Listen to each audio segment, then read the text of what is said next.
Bonjour tout le monde, on a le privilège aujourd'hui d'avoir avec nous Alison Levine du sport de boccia. Elle est paralympienne dans son sport aux Jeux de Rio en 2016. Elle a également remporté le bronze aux Jeux Parapanam à Lima l'été dernier et remporté l'argent aux Jeux Parapanam de Toronto. Alison, merci d'être avec nous. Je me demande comment tu vas dans cette quarantaine qui est loin d'être évidente pour plusieurs. Comment tu vas présentement? Moi, ça va correct. Pour être complètement honnête, j'ai eu quelques jours, presque une semaine, qui étaient vraiment difficiles pour moi mentalement.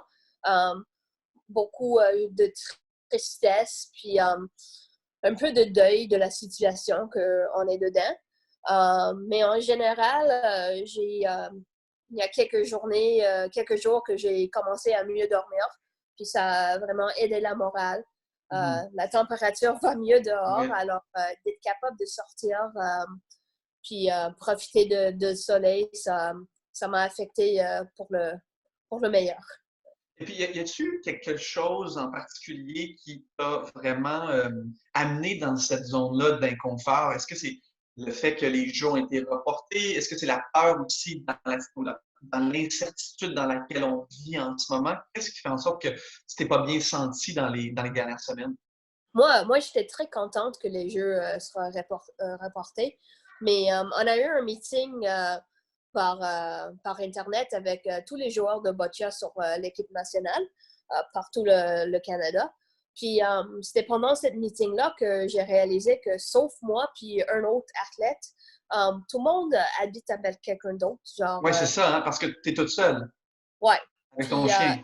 c'était le feeling d'être complètement seul qui Ouais. m'a mis. C'était très triste. Puis c'était difficile pour moi de sortir de ces feelings de abandonnement pour quelques jours. Et puis, qu'est-ce que tu fais pour essayer d'améliorer la situation? Parce que là, tu sembles mieux, tu sembles bien depuis quelques jours.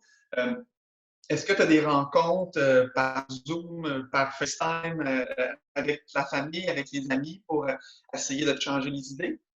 Oui, je parle beaucoup avec ma soeur à Toronto, mes parents aussi. J'ai même appelé mes grands-parents qui, Ah, normalement, super.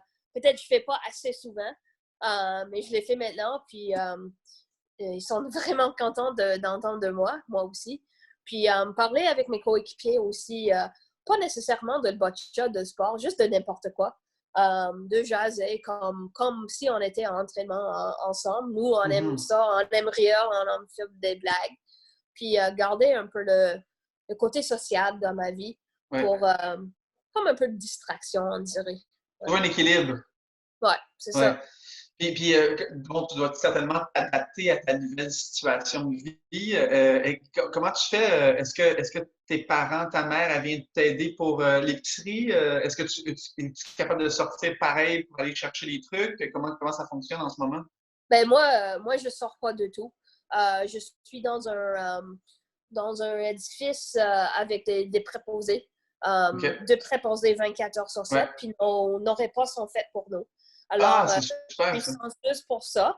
Un peu malchanceuse parce que c'est pas vraiment moi qui contrôle ce que je mange, là, Ouais. mais en général, ça, je suis vraiment dans une situation sécuritaire ici que j'ai pas besoin de sortir de tout. Ah, ça, c'est génial. Mais là, on parle de bon, ton environnement de vie, mais la situation doit certainement changer ton quotidien pour l'entraînement. Qu'est-ce que vous êtes capable de faire, vous, comme athlète, sachant que bon, vous n'avez pas accès à vos plateaux d'entraînement? Avez-vous l'aide de vos entraîneurs?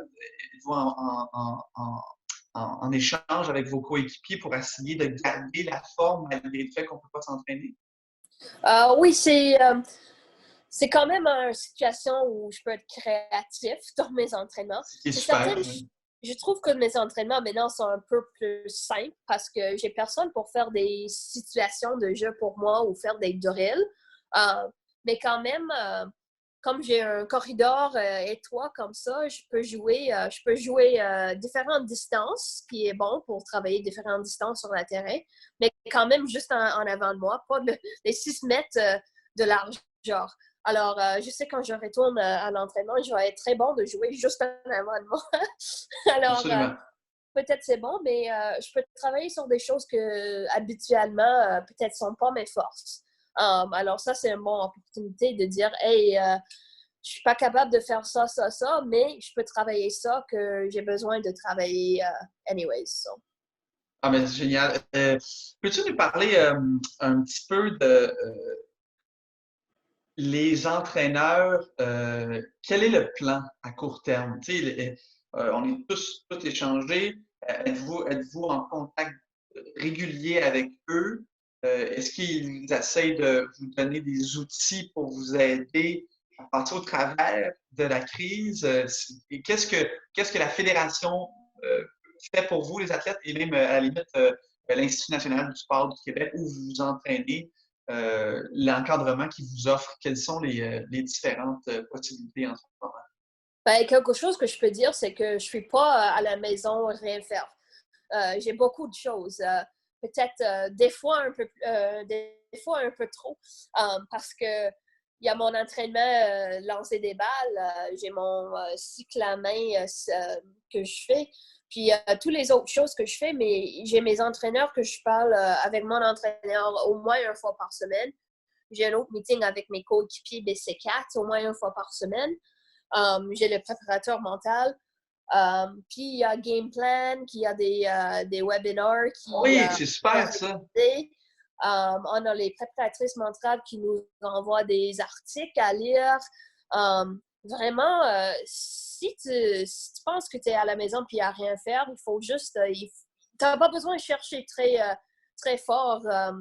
Tout sur Internet aujourd'hui, on est vraiment chanceuse d'avoir cet outil-là. Puis il y a vraiment tellement de programmes que tu peux faire pour, euh, pour rester stimulé, c'est certain. Est-ce que tu te sens que c'est trop chargé, ton horaire? Parce que ça peut l'être, hein, tu sais, avec tous les différents webinaires, avec les différents appels, conférences. Est-ce que tu sens que c'est bien équilibré ou c'est trop en ce moment? Ben, j'ai regardé mon horaire pour cette semaine, puis je pense que ça va mieux. Mais honnêtement, j'ai eu, il y a 2 semaines, j'ai eu un feeling un peu, a little bit of guilt. Je sais pas comment dire en français. Tu te sentais coupable? Ouais, Euh, coupable, parce que il y a, il y a tellement de choses sur l'Internet, des personnes qui font leur workout, qui fait ça, qui apprend un nouvel an, qui fait ça. Puis je me sentais comme coupable, comme aujourd'hui, j'ai joué des jeux de vidéo pendant 3 heures. ouais, Puis j'ai fait juste 20 minutes de vélo à main. Puis j'ai parlé avec mon préparatrice mentale qui m'a confirmé que c'est correct d'avoir un base absolument. de motivation maintenant. Puis ça, c'est pas un vacances. On continue d'entraîner, mais tu peux le faire comme un petit vacances. Comme tu as le droit Ouais, d'avoir des journées où tu fais rien. C'est ouais, pas comme parce que je suis à la maison qu'il faut que je fasse quelque chose en tout temps. Puis absolument. ça m'a rassuré de comme, OK, s'il y a une journée où je fais rien, c'est correct. Il Ouais, faut ouais. pas juste le faire chaque jour. Ouais, puis tu sais, puis effectivement, tu sais, c'est pas facile ce qu'on vit en ce moment, mais les jeux ont quand même lieu dans un an et demi. Alors, Ouais. tu sais, si c'est le temps d'avoir une période de repos, réparer les petits bobos qu'on peut avoir, mentalement se reposer, puis revenir en force quand tout va être réglé, mais c'est pas une mauvaise chose. C'est pas comme si les jeux allaient avoir lieu dans 3 ou 4 mois, là. On a beaucoup de temps pour se préparer encore. Peux-tu nous partager un moment dans ta carrière sportive où tu as eu besoin de t'adapter, d'être flexible à ta condition, mais aussi à ton sport? Y a-t-il un moment qui vient en tête? Moi, c'est très général. C'est peut-être pas un moment, mais pour moi, ma vie, j'adapte toujours. À cause que mon handicap est dégénératif, je suis toujours pour moi, c'est une nécessité de trouver des moyens de faire quelque chose quand je suis plus capable de le faire. Alors, ça Mhm. fait juste 10 ans que j'étais capable de marcher, de courir, de tout faire. Puis, ben, depuis que j'ai eu 12 ans, ça a commencé, puis je suis rendue où je suis maintenant. Alors, pour moi, c'est quelque chose que je suis très capable à faire. Quand même, quand je perds une habilité où il faut s'adapter. Je me laisse le temps pour avoir un petit deuil, puis être triste de la situation. Mais juste après, je fais la décision de hey, qu'est-ce que je vais faire pour compenser? Est-ce que ça va être avec une aide technique? Est-ce que ça va être avec quelqu'un d'autre?